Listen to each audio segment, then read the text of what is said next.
इजरा यानी कि फैसले के बाद जो कार इजरा की कार्रवाई चलती है उसको एक ज़िले से दूसरे ज़िले की फैमिली कोर्ट में बराह रास्त भिजवा सकती थी। लेकिन अब फैमिली कोर्ट जो है बराह रास्त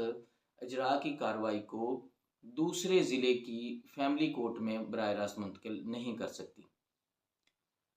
अब फैमिली कोर्ट एक्ट 1964 की दफ़ा 25A के तहत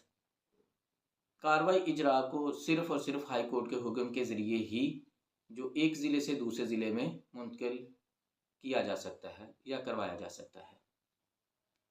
जो ज़िला का डिस्ट्रिक्ट जज है,